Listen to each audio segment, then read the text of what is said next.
કેમ છો વિદ્યાર્થી મિત્રો? બધા મજામાં? લાસ્ટ લેક્ચરની અંદર આપણે એક વાત જોઈ હતી, નિયમિત વેગ માટે નિયમિત ગતિ માટે સરેરાશ વેગ. આજે આપણે વાત કરવાની છે અનિયમિત ગતિ માટે સરેરાશ વેગ કેવી રીતે શોધી શકાય. ખરેખર આ બધી બાબતો તો તમે ટેક્સ્ટબુકમાં જોવા જાઓ તો બધી બાબતો પ્રોપરલી ઈ લોકોએ કીધી નથી. એટલે ઘણીવાર એવું પણ બનતું હોય આપણે ભણવામાં કે કોઈ થિયરી આપણે ડીપમાં થોડીક અલગ રીતે તમને સમજાય ઈ ભાષામાં આપણે ભણવાનો પ્રયત્ન કરતા હોઈએ છીએ. એટલે હંમેશા 11th હોય કે 12th હોય પ્રાયોરિટી બોર્ડને આપવાની. 11th ની અંદર ફાઇનલ એક્ઝામ ગુજરાત બોર્ડ નથી લેતું, એટલા માટે તમારે લખવાની તો પ્રેક્ટિસ હોવી જ જોઈએ, પણ થોડો કન્સેપ્ટ ક્લિયર થઈને એવી રીતના કોઈ પણ થિયરીને ધ્યાનથી જોવાની અને ધ્યાનથી ભણવાની. એટલે આખા 11th ની અંદર આપણે બધી થિયરીને કન્સેપ્ટથી સમજવાનો પ્રયત્ન કરશું.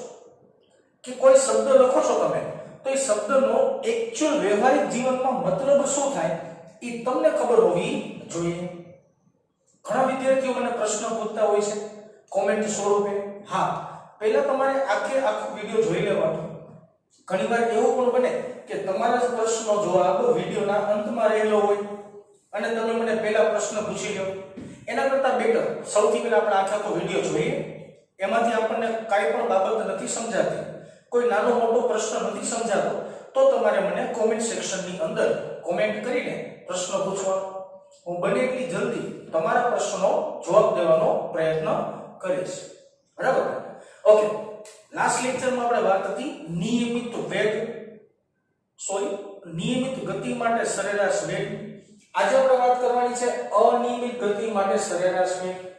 તો સૌથી પહેલા તો અનિયમિત ગતિ એટલે શું એ સમજવું પડે. તો નિયમિત ગતિમાં આપણે શું વાત કરી હતી કે કોઈ પદાર્થ સમાન સમયગાળાની અંદર સમાન અંતર કાપેલું હોય તો આવી ગતિને નિયમિત ગતિ કહેવાય. મતલબ શું થાય? તો કે ધારો કે કોઈ પદાર્થે 30 મિનિટમાં 40 કિલોમીટર અંતર કાપ્યું તો તેના પછીની બીજી 30 મિનિટમાં 40 કિલોમીટર જ અંતર કાપતું હોય તો આવી ગતિને નિયમિત ગતિ કહી શકાય. હવે અનિયમિત ગતિ એટલે શું? તો કે કોઈ પદાર્થે સમાન સમયગાળામાં કાપેલું અંતર સમાન ન હોય આવી ગતિને શું કહી શકાય? અનિયમિત ગતિ. ઉદાહરણ સ્વરૂપે કોઈ પદાર્થે પહેલી 30 મિનિટમાં 40 કિલોમીટર અંતર કાપ્યું અને ત્યારબાદની 30 મિનિટમાં 50 કિલોમીટર અંતર કાપ્યું, ત્યારબાદની 30 મિનિટમાં 45 કિલોમીટર અંતર કાપ્યું, તો તમે જોઈ શકો છો કે સમયગાળાના મૂલ્ય, સમયગાળાના ગેપ મેં સમાન રાખ્યા છે, પરંતુ તેને કાપેલું અંતર બધા કિસ્સાની અંદર કેવું છે વિદ્યાર્થી મિત્રો? અલગ અલગ છે. તો આવી ગતિને શું કહી શકશું? અનિયમિત ગતિ. બીજી એક વાત મેં તમને સમજાવી હતી કે દેશી રીતના એક જ બાબત યાદ રાખવાની કે જો કોઈ પદાર્થ નિયમિત ગતિ કરે તો તેનો ગ્રાફ સીધો આવે, સુરેખ આવે, અને જ્યારે કોઈ પદાર્થ અનિયમિત ગતિ કરે ત્યારે તેનો ગ્રાફ હંમેશા વળાંકવાળો, વક્રવાળો આવે. જે મેં બોર્ડની અંદર કોઈ ગ્રાફ દોરેલો છે, આ ગ્રીન માર્કરથી મેં ગ્રાફ દોરેલો છે, જે ગ્રાફ તમને સીધો, સ્ટ્રેટ, સુરેખ દેખાતો નથી. તો પ્રસ્તુત આકૃતિમાં દોરવામાં આવેલો ગ્રાફ કઈ ગતિને રજૂ કરતું હશે? તમારો જવાબ હોવો જોઈએ અનિયમિત ગતિ. મેં y અક્ષની ઉપર અંતર દર્શાવેલું છે જેને x કીધું છે અને મીટરમાં છે, અને મેં x અક્ષની ઉપર સમય દર્શાવેલો છે જે સેકન્ડમાં છે. મારે શું કરવાનું છે? તો કે ભાઈ અલગ અલગ અંતર માટે અથવા તો અલગ અલગ ગેપ માટે મારે સરેરાશ વેગ શોધવાનો છે. સૌથી પહેલા આપણે p થી લઈને q માટે સરેરાશ વેગ શોધીએ. શાંતિ દો. સરેરાશ વેગનું સમીકરણ શું? તો કે ભાઈ સરેરાશ વેગ એટલે કે v બાર મોડ નહીં પણ બ્રેકેટ કરતા આપણે જનરલી બ્રેકેટની અંદર v bar is equal to સરેરાશ વેગનું મારે સમીકરણ લખો કેમ લખાય? ડેલ્ટા x ના છેદમાં ડેલ્ટા t. ડેલ્ટા x એટલે x2 x1 ના છેદમાં t2 t1 થાય। આ મારી પાસે સમીકરણ છે। હંમેશા વિદ્યાર્થી મિત્રો ડેલ્ટા આવે ને એનો મતલબ આપણે ફેરફાર લેવાનો। ફેરફારનો મતલબ અંતિમ માઈનસ પ્રારંભિક। ચાલો કયા બિંદુની વાત છે ભાઈ? તો કે p થી q બિંદુની વાત છે। સરસ। p બિંદુ કેટલા અંતરે છે? તો અહીં મેં રેડ માર્કરથી લખેલું છે 18 મીટર અંતરે। તો આ જે 18 મીટર અંતર છે એને પ્રારંભિક બિંદુ કહેવાય। હાલો p થી ગતિ કરી ક્યાં જાય છે? q પાસે। q પાસે કયો બિંદુ આવે છે? તો કે q પાસે બિંદુ આવે છે 48। તો મારા ગ્રાફ પરથી 48 મીટરનું અંતર ઈ x2 કહેવાય અને 18 મીટરનું અંતર x1 કહેવાય।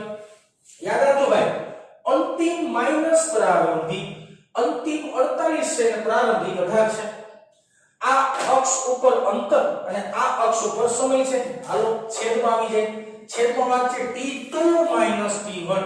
હાલો q માટે સમય છે 6 સેકન્ડ, p માટે સમય છે 4 સેકન્ડ। q ઉપરના સમયને t2 કહેવાય, p ઉપરના સમયને t1 કહેવાય। તો છેદમાં કરવું પડે 6 - 4। હાલો 48 માંથી 18 જાય તો જવાબ આવે 30 ના છેદમાં 6 માંથી 2 જાય તો જવાબ આવે 2। તો સરેરાશ વેગ નું મને મૂલ્ય મળે 15 અને સરેરાશ વેગનો એકમ મીટરના છેદમાં સેકન્ડ।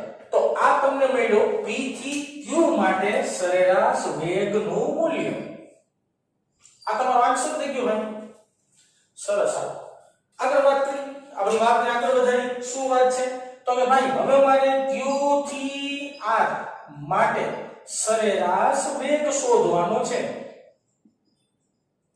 કોઈ પદાર્થ જ્યારે q બિંદુથી r બિંદુ ગતિ કરે ત્યારે એના માટે મારે સરેરાશ વેગ ગોતવાનો છે। સૌથી પહેલા આપણે સૂત્રને યાદ રાખશું। બ્રેકેટ ઓફ v બાર બરાબર ડેલ્ટા x ના છેદમાં ડેલ્ટા t। ડેલ્ટા x બોલે તો કે x2 x1 છેદમાં ડેલ્ટા t એટલે t2 t1। ચલો x2 ગોતવાનો, x1 આકૃતિમાં આવી જાવ। પ્રારંભિક બિંદુ q છે ભાઈ, q અંતિમ બિંદુ q છે ભાઈ r। q બિંદુએ અંતર કેટલું છે? 48। તો 48 ને આપણે કહી શકીએ x1। r બિંદુ પાસે અંતર કેટલું છે? તો કે ભાઈ 90। તો 90 ને આપણે કહી શકીએ x2। q પાસે x1 અને r પાસે x2। તો દેશી ભાષામાં 90 માંથી 48 ને બાદ કરવાના, x2 x1 થઈ જાય। છેદમાં છે t2 t1। હાલો t2 કેટલું લીધું મેં? 8 સેકન્ડ। t1 કેટલું લીધું મેં? 6 સેકન્ડ। યાદ રાખજો ગતિ અહીંથી શરૂ થઈને અહીંયા પૂરી થઈ। જ્યાં પૂરી થાય ને એને અંતિમ બિંદુ કહેવાય, જ્યાં ચાલુ થાય ને એને પ્રારંભિક બિંદુ કહેવાય। t2 t1 નો મતલબ થાય અંતિમ માઈનસ પ્રારંભિક। તો અંતિમ બિંદુ 8, પ્રારંભિક બિંદુ 6 સમયની અક્ષ પરનું। હાલો 90 માંથી 48 જશે એટલે જવાબ આવે 42 અને 8 માંથી 6 જાય તો જવાબ આવે 2। ખબર છે 21 નું 42। તો મારો v બાર નો જવાબ આવે 21 અને એકમ આવે મીટરના છેદમાં સેકન્ડ। ખાસ યાદ રાખજો વિદ્યાર્થી મિત્રો, એકમ લખતા કોઈ દિવસ આપણે ભૂલવાનું નહીં। ખરેખર ફાઇનલ એક્ઝામ ની અંદર બોર્ડના પેપર જ્યારે ચેક થતા હોય અને તમારે જો 50 માંથી 50 માર્ક આવ્યા તો આ એકમ નો અડધો માર્ક કાપી નાખે। એનો મતલબ એકમને ખાસ ધ્યાનમાં રાખવાનો અને એકમની ટેવ પણ રાખવાની, આગળ જતા વધારે મદદરૂપ થશે। ઓકે, હવે આ બે સેટ કેલ્ક્યુલેશન કર્યું આ તો ભાઈ મને આવડે, તમને આવડતું હોય, આ કઈ બહુ મોટી વાત નથી, પણ આ કેલ્ક્યુલેશનમાં સમજવા જેવું શું છે તો એ સમજવા જેવી બાબત દેખાડજો। મેં પેલા p થી q માટે સરેરાશ વેગ શોધ્યો। હા ભાઈ કેલ્ક્યુલેશન કરી 15 જવાબ આવ્યો। હા q થી r માટે મેં સરેરાશ વેગ ગોત્યો। હા ભાઈ કેલ્ક્યુલેશન કર્યું 21 જવાબ આવ્યો। પણ વિદ્યાર્થી મિત્રો આ બે ગેપ, આ pq અને qr, આ બે ભાગ માટે સમયનો ડિફરન્સ શું હતો? 4 ને 6, 6 ને 8, અહીંયા 2 સેકન્ડનો તફાવત, અહીંયા 2 સેકન્ડનો તફાવત। એટલે મારે લખવું હોય તો આટલા ભાગનો તફાવત થાય 2 સેકન્ડ અને એવી રીતે આટલા ભાગનો તફાવત થાય 2 સેકન્ડ। તો બે ગાળા માટે, બે ગાળા આ ભાગ બે ભાગ માટે સમયનો તફાવત કેટલો હોય? 2 સેકન્ડ છે। સમાન સમયગાળાનો તફાવત લેવામાં આવ્યો છે પરંતુ કાપેલું અંતર બદલી જાય. જો કાપેલું અંતર અહીંયા કેટલું થયું 30, કાપેલું અંતર અહીંયા કેટલું થયું 42. જો કાપેલું અંતર બદલી જાય તો સરેરાશ વેગ પણ શું બદલી જવાનો છે.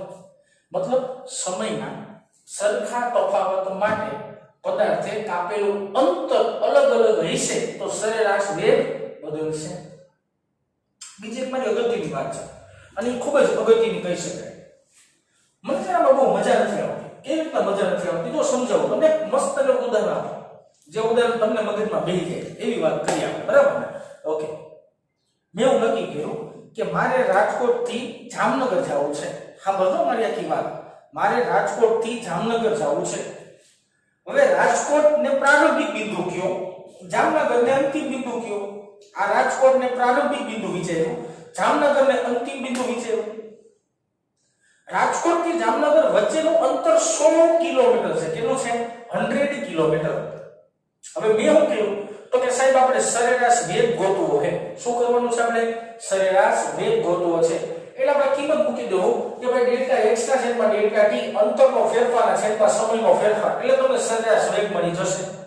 આ કેલ્ક્યુલેશન બહુ ઈઝી થઈ ગયું કે ભાઈ અંતિમ બિંદુ લઈ લ્યો, પ્રારંભિક બિંદુ લઈ લ્યો, બેની બાદબાકી કરો, છેદમાં અંતિમ સમય લ્યો, પ્રારંભિક સમય લ્યો અને બેની બાદબાકી કરી નાખો. તો જે જવાબ આવશે ગુણોત્તરનો જે જવાબ આવશે એ સરેરાશ વેગને રજૂ કરશે. મારો પ્રશ્ન એવો છે કે ભાઈ તમે રાજકોટ થી મોંડા લઈને નીકળ્યા અને તમે ધ્રોલ પહોંચ્યા તો ધ્રોલ પાસે તમારું વેગ શું? તો હરવાના. એ વાત હતી સાહેબ. મેં જે વેગ ગોઈતો ને એ રાજકોટ થી જામનગર વચ્ચેનો ગોઈતો. મને પ્રોપર એક બિંદુનો વેગ નથી મળ્યો. મને રાજકોટ થી લઈને જામનગર વચ્ચેનો કુલ વેગ અથવા એને સરેરાશ વેગ પણ કહેવાય. મને સરેરાશ વેગ મળ્યો. પણ મારો પ્રશ્ન આવો કઈ હોય તો કે ભાઈ તમે પડધરી પહોંચ્યા ત્યારે તમારો વેગ કેટલો હતો? તો તમે જવાબ ન દઈ શકો. તમે જવાબ કયો દઈ શકો? રાજકોટ થી લઈને ઠેઠ એટલે કે જામનગર સુધીનો જવાબ દઈ શકતા હતા, પણ રાજકોટ ને પડધરી વચ્ચેનો જવાબ નહીં દઈ શકાય. હવે હું બીજો પ્રશ્ન પૂછું કે મારે આખી ગતિની પરિકલ્પનામાં હું જે ગતિની વિચાર કરું છું એ આખી ગતિમાં કોઈ એક બિંદુ પાસે વેગ ગોતવો હોય તો શું આ સમીકરણ હાલે? શું આ મેથડ હાલે? તો તમારો સ્વાભાવિક જવાબ હોવો જોઈએ ના. કોઈ બિંદુ પાસે મારે વેગ ગોતવો હોય, આ મને વેગ મળ્યો બેટા એ કોઈ બે બિંદુ વચ્ચેનો મળ્યો. આમ બોલો આકૃતિમાં દર્શાવ્યું. જોજો થોડી કાળા કલરની માર્કરને જોજો. મેં q થી r વચ્ચેનો વેગ કેટલો ગોઈતો તો કે સાહેબ 21 મીટર પર સેકન્ડ. હાલ આમાં તમને કન્ફ્યુઝન નથી, પણ હું એમ કહું કે સાહેબ આ 7મી સેકન્ડ એટલે કે અહીંયા બિંદુ આવે. આ 7મી સેકન્ડ એટલે કે અહીંયા બિંદુ આવે. આ જગ્યાએ મારો વેગ કેટલો હતો? આ પ્રોપર આ બિંદુ આપણે નામ આપી x બિંદુ કહી. હાલો તો x બિંદુ પાસે સાહેબ તમારો વેગ કેટલો હતો? તો મને જવાબ કયો તો? જવાબ ન મળે. કાનો મળે? કે ભાઈ તમે તો q થી r વચ્ચેનો વેગ ગોતો ને. હે હું અહીંથી ગાડી લઈને નીકળો, રસ્તામાં ટ્રાફિક હતો, બ્રેક માર્યો પેડી, રોડ ખાલી હતો, લીવર મારી દીધું, અહીંયા ભાઈ ઊભો રહી ગયો, બરાબર સ્પીડ બ્રેકર હતું તો હા ઊભી ગાડી રાખી દીધી, અહીંથી પાછી ગાડી લીવર મારી. તો ઈ આખા માર્ગનો તમને સરેરાશ વેગ મળ્યો. જે તે બિંદુ પાસેનો તમને વેગ હજી મળ્યો નથી.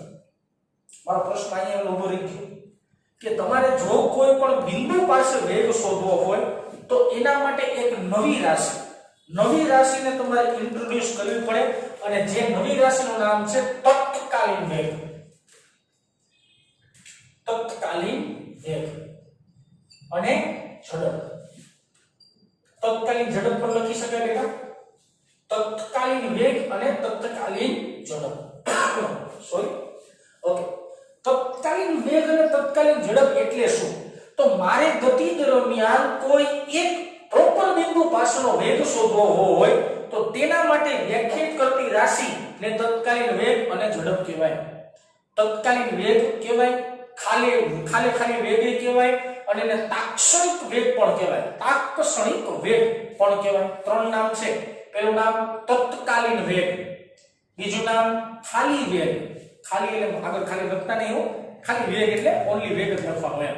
અને ત્રીજું નામ છે તાક્ષણિક વેગ. બરાબર? આ બધાનો મતલબ શું? તો હું બાઇક લઈને જાઉં છું, હું જે બોલું છું ને બધું તમારે વિડિયોલાઇઝ કરવાનું મનમાં, બરાબર? વિચારવાનું કે હું શું વાત બોલું છું. તમે બાઇક લઈને જાઓ છો, બરાબર? હું બાઇક લઈને કોઈ રોડ ઉપર જાઉં તો મારે એમાં આગળ કાંટો આવે, સ્પીડોમીટર આવે સારી ભાષામાં, બરાબર? એ સ્પીડોમીટરમાં 60 ઉપર કાંટો આવ્યો, એનો મતલબ શું છે કે હું જે બિંદુએ ઊભો છું તે બિંદુએ મારી ઝડપ અથવા તે જગ્યાએ મારી ઝડપ 60 છે. હવે કોઈ જગ્યાએ કાંટો 100 ઉપર આવશે તો હું જે જગ્યાએ છું ઈ જગ્યાએ મારો વેગ 100 છે. હું ધારો કે હું ઉભો રાખીને ઉભો રહી જાઉં તો 0 ઉપર કાંટો આવશે. 0 નો મતલબ તો કે હું જે બિંદુએ ઊભો છું ત્યાં મારો વેગ 0 છે.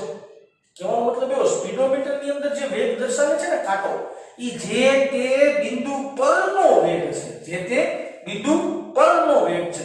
રાજકોટ થી જામનગર જાવ તો મારો વેગ કઈ 100 એમ ન હોય ભાઈ. રોડ ખાલી આવ્યો તો 120 ગાડી જાય, અને રોડ ની અંદર ટ્રાફિક આવ્યો તો ભાઈ 0 10 20 30 માં ગાડી હાલે, બરાબર ને? તો મારે કોઈ બિંદુનો પ્રોપર વેગ જોતો હોય તો જે રાશિ બનાવવી પડે એ રાશિનું નામ છે તત્કાલીન વેગ, જેને આપણે સારી ભાષામાં વેગ પણ કહેતા હોય છે. તત્કાલીન વેગને સૂત્રમાં જ આપણે ડાયરેક્ટ જે બેટા તત્કાલીન વેગને દર્શાવે છે v વડે. v લિમિટ, લક્ષ લેવું પડશે ડેલ્ટા t ટેન્ડ્સ ટુ 0. આનો મતલબ શું થાય તો કે ગણિતની ભાષામાં લક્ષ લીધું એમ કહેવાય. હમણાં ચર્ચામાં પડીએ છતાંય પહેલા સમીકરણ લખી નાખીએ. Limit delta t tends to 0 delta x ના છેદમાં ડેલ્ટા t. એટલે કે સાહેબ તમે સરેરાશ વેગનું સૂત્ર પકડ્યું પણ એક શરત મૂકી, એક લક્ષ મૂક્યું, એક લક્ષનું તમે વિધેય વાળ્યું જે હતું ડેલ્ટા t ટેન્ડ્સ ટુ 0. હવે ડેલ્ટા t ટેન્ડ્સ ટુ 0 ને લિમિટ કાઢશો તો આના જવાબને લખી શકાય dx/dt. એના જવાબને શું લખી શકાશે? dx/dt. તો આ તમને જે વેગ મળ્યો આ વેગને કહેવાય છે તત્કાલીન વેગ. ઓકે, આજે આપણો પ્રશ્ન, આપણો વિચાર, આપણું મગજ બધું એક જ જગ્યાએ હશે કે ભાઈ limit delta t tends to 0 એટલે શું? તો શું કરવાનું જો સમજાવું સિમ્પલ. અહીંયા ધ્યાન આપજો, બોર્ડ ઉપર થોડુંક રફલી દોરું છું અને પછી બધું ઘૂસી નાખીશ, બરાબર ને? થોડુંક ધ્યાન આપજો. આ બે બિંદુ છે, આના નામમાં મૂકી, આના નામમાં મૂક્યું. આ બે બિંદુ વચ્ચેનું અંતર અત્યારમાં ધારો કે 10 મીટર છે એવું માનીએ. આંકડો ખોટો છે, મેં હવામાં વાત કરી છે 10 મીટર છે. હવે આનું મૂલ્ય ઘટાડતા જાઓ. p બિંદુ અહીં લઈ લ્યો, q બિંદુ અહીં લઈ લ્યો. હવે બે વચ્ચેનું અંતર કેટલું થાય? 10 થાય કે 10 થી ઓછું થાય? તમે બોલશો મનમાં ઓછું થાય એમ. ધારો કે 5 મીટર થઈ ગયું. હવે p અને q બિંદુ અહીં લઈ લ્યો. બે વચ્ચેનું અંતર ઘટીને કેટલું થયું? 2 મીટર થઈ ગયું. હવે p અને q બિંદુ હાવ બાજુમાં કરી નાખો તો બે વચ્ચેનું અંતર કેવું થયું? ઘટતું ગયું. એનો મતલબ એવો થયો કે ડેલ્ટા t ટેન્ડ્સ ટુ 0 નો મતલબ શું થાય કે સમયનું મૂલ્ય 0 ની નજીક લઈ જવાનું છે. સમયનું મૂલ્ય 0 થી નજીક લઈ જવાનું છે. બેટા હું નજીક એવો શબ્દ બોલું છું, નજીક લઈ જવાનું છે, 0 કરવાનું નથી. ડેલ્ટા t એટલે કે સમયનું મૂલ્ય તમારે ગમે એમ કરીને 0 ની નજીક પહોંચાડવાનું છે. કેવી રીતે? આના પછીના લેક્ચરની અંદર બહુ વિસ્તૃત રીતનો ઉપયોગ કરશો અને આના દાખલા પણ ગણશું.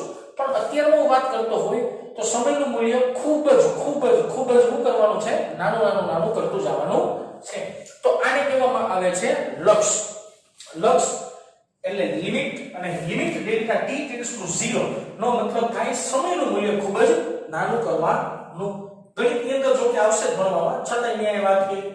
હવે અહીંયા જે મેં સમીકરણ લખ્યું છે એ સમીકરણને સારી ભાષામાં એવું કહી શકાય કે સમયની સાપેક્ષે અંતરનું વિકલન.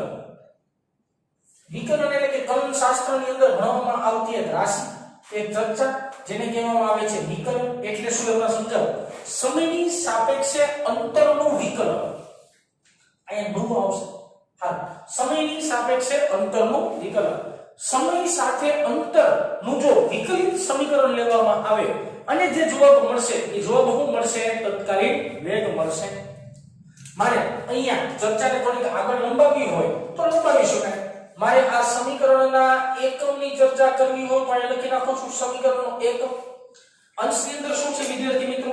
તો કે અંશની અંદર x છે. x એટલે કે એક પ્રકારનું અંતર થયું તો તેનો એકમ થાય મીટર. છેદની અંદર સમયનું પદ છે તો એનો એકમ થાય સેકન્ડ. અને આવી રીતના પણ લખી શકાય મીટર સેકન્ડ ઇન્વર્સ. ખારી ભાષામાં જુઓ તો સરેરાશ વેગનો જેવો એકમ આવે એવો જ તત્કાલીન વેગ અને ઝડપનો એકમ આવે. હજી આની અંદર જો મારે પારિમાણિક સૂત્ર એનો મતલબ પારિમાણિક સૂત્ર થશે. પારિમાણિક સૂત્ર બનાવવું હોય તો પારિમાણિક સૂત્ર કેવી રીતે શીખ્યા છે આપણે કે પહેલા બ્રેકેટ બનાવો, બ્રેકેટ ની અંદર m l t લખો. આમાં દળનું પદ દેખાય છે? ના. તો 0. અંતરનું પદ દેખાય છે? હા. તો 1. સમયનું પદ દેખાય છે? હા. તો -1. આ થઈ ગયું પારિમાણિક સૂત્ર. કોનું? તો કે તત્કાલીન વેગનું. થોડાક વિદ્યાર્થીઓ પારિમાણિક સૂત્ર સુધી હજી લગભગ પહોંચ્યા નથી. મને જ્યાં સુધી ખ્યાલ છે ત્યાં સુધી, બરાબર ને? પહોંચશો ત્યારે તમને આ વસ્તુ ખબર પડી જશે. જે સેકન્ડ ચેપ્ટર ની અંદર આવશે, સેકન્ડ ચેપ્ટર નું નામ છે માપન તથા એકમ પદ્ધતિ. એની અંદર તમે પારિમાણિક સૂત્ર બનાવતા શીખશો. મારે હજી બધી વાત રિપીટ કરવી છે, થોડીક સ્પીડમાં વાત રિપીટ કરીશ કે ભાઈ limit delta t tends to 0 નો મતલબ આ થયું સમયનું લક્ષ, બરાબર ને? લક્ષનો મતલબ થશે સમયનું મૂલ્ય તમારે 0 ની નજીક લેવાનું, 0 કરવાનું નહીં. કેવી રીતના કરી શકાય એ આવતા લેક્ચરમાં દેખાડીશ. આખું કોષ્ટક બનાવીને વ્યવસ્થિત, એટલે ત્યાં સુધી મનમાં પ્રશ્ન રાખજો. નેક્સ્ટ લેક્ચરમાં તમને આનો જવાબ મળી જશે. ઓકે. dx/dt ને કહેવાય સમયની સાપેક્ષે અંતરનું વિકલન. એટલે કે જો સમયની સાપેક્ષે અંતરનું વિકલન લેવામાં આવે તો જે રાશિ મળશે તે રાશિને આપણે શું કહેશું? તત્કાલીન વેગ કહેશું. આ એકમ થયો, આ પારિમાણિક સૂત્ર થયું. હવે મારે થોડાક વિકલનના સૂત્ર તમને દર્શાવવા હોય જે તમારે યાદ રાખવાના છે વિદ્યાર્થી મિત્રો. વિકલનના સૂત્રો જે જગ્યાએ સંકલન આવશે, એક કામ કરો ને, સંકલન અને વિકલન બે એકી સાથે સમજાવી દઉં તમને, અને જ્યારે હું ભણાવીશ ત્યારે હું તમને યાદ દેવડાવીશ. આ સૂત્રો છે, સૂત્ર યાદ રાખવાના, બરાબર ને? ઓકે. આની સાબિતીની ચર્ચા નથી કરવાની, ખાલી સમીકરણ આપણે યાદ રાખવાના. ધારો કે મારી પાસે કોઈ આવું પદ હોય કે d/dt bracket of x raised to n સમયની સાપેક્ષે અંતરનું વિકલન જ છે, પણ અંતરની ઘાત શું છે? n ઘાત છે. શું ઘાત છે? n ઘાત છે. તો વિકલન કેમ થાય? તો કે જે ઘાત હોય ને એ ઘાત આગળ, ઘાત શું હતી ભાઈ? n. તો n હું લઈ લેવાનું આગળ. પછી લખવાની ચલ રાશિ, ચલ રાશિ શું હતી? x. યાદ રાખજો, ગોખવાની રીત છે. જે ઘાત હોય એ આગળ, અને જે ચલ રાશિ હોય ચલ રાશિ, અને ચલ રાશિની ઘાતમાં 1 નો ઘટાડો. ચલ રાશિની ઘાતમાં 1 નો શું કરી નાખવાનો? ઘટાડો. ઓવર. ફોર એક્ઝામ્પલ વાત કરીએ આપણે, ફોર એક્ઝામ્પલ વાત કરીએ. ચાલો હવે જો મારી પાસે આવું કંઈક પદ છે d/dt x raised to 2 એટલે x નો વર્ગ બોલીએ કે હાલો આનો વિકલન કરવું કેમ કરે ખબર? જે ઘાત હોય ઈ આગળ, જે ઘાત ની આગળ આવી ગઈ, જે ઘાત હતી એમાં 1 નો ઘટાડો એટલે 2 - 1 તો જવાબ શું આવે? 2x. કારણ કે 2 - 1 કરો તો જવાબ શું આવી જાય? 1 આવે. 1 લખો ચાલે. હાલો કે હજી ઉદાહરણ d/dt x raised to -5 ધારો કે લખી નાખીએ, માઈનસ ઘાત છે, x raised to -5. તો વિકલન કેમ થાય ખબર? જે હોય ઈ આગળ, -5 આગળ, અને હોય એમાં 1 નો ઘટાડો, હોય એમાં 1 નો ઘટાડો. હાલો સાદું રૂપ આપો, -5 -1 -6. આ તમારો જવાબ છે. તો આવા બેઝિક સમીકરણ તમારે ખાસ યાદ રાખવા પડે. આ વિકલનનું સૂત્ર થયું, અને આ કેવી રીતના જવાબ મળે છે એ તમને ખાસ ખબર પડતી હોવી જોઈએ. આ વાત થઈ વિકલનની, બરાબર ને? હવે આપણે વાત કરીએ સંકલનની. સંકલનના સૂત્ર કેવા હોય? આવી રીતના d/dt ધારો કે, અને ઘાત છે x raised to n. જોજો આ અને આ બે સરખું જ છે, બરાબર ને? એક કામ કરો ને, સંકલન આપણે ભણીએ ત્યારે વધારે ઊંડાણપૂર્વક સમજાવશું, કારણ કે આપણે આ જ ચેપ્ટરની અંદર સંકલન ડિટેલ્સમાં આવે છે. જ્યારે આપણે અચળ પ્રમેયની ગતિના સમીકરણનો થિયરી ભણશું ને, ટોપિક આવશે ને, ત્યારે એની અંદર થોડું સંકલન પણ આવશે. તો ત્યારે હારે ચર્ચા કરી તો વધારે સારું, કારણ કે મારે તમને પાછું નકર યાદ દેવડાવવું પડશે. આ વાત થઈ તત્કાલીન વેગની. તત્કાલીન વેગ મેં તમને ખાલી ઉપછલી વાત કરી છે, ઉપરથી ચર્ચા કરી છે, હજી આપણે ઊંડાણમાં ગયા નથી. આના પછીનો લેક્ચર જે બનશે એની અંદર તમને આ બાબત યાદ હોવી જોઈએ. આ બાબત યાદ હશે તો જ આના પછીનો લેક્ચર તમને સમજાશે. એટલા માટે હું હાથે કરીને બાકી રાખું છું કે તમે 100% વ્યવસ્થિત વિડિયો જોવો, વ્યવસ્થિત વાંચો, અને બીજા લેક્ચરમાં જે વાંચેલું હોય છે એને યાદ કરીને એપ્લાય કરવાનો પ્રયત્ન કરજો. તો યાદ રાખજો તત્કાલીન વેગ શું કરવા રાશિ બનાવવી પડી કે આપણે જે તે બિંદુ પાસે વેગ સરેરાશ વેગ પરથી નથી શોધી શકતા એટલા માટે નવી રાશિ બનાવવી પડી જેનું નામ હતું તત્કાલીન વેગ તો આ જો તમારું તત્કાલીન વેગ વધારે માહિતી નેક્સ્ટ લેક્ચરમાં જોશું બેટા